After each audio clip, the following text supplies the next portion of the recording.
Now these are both starter clutches. They look a little bit different, but that's just the age of them. This one here is probably about 25 or 30 years old. This one here is maybe a month old.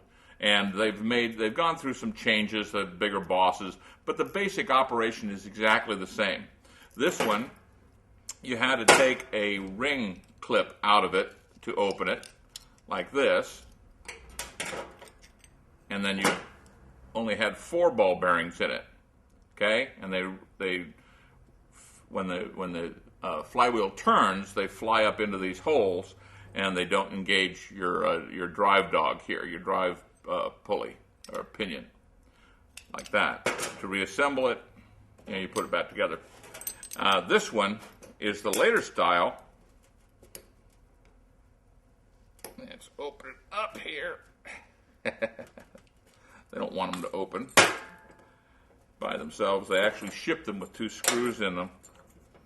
And this one has 5 ball bearings in it, and more spaces, and more drives on the puller, on the pinion.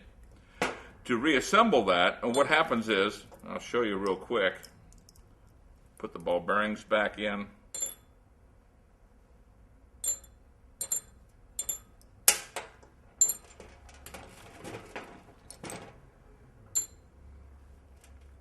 Oh, there's 6 ball bearings.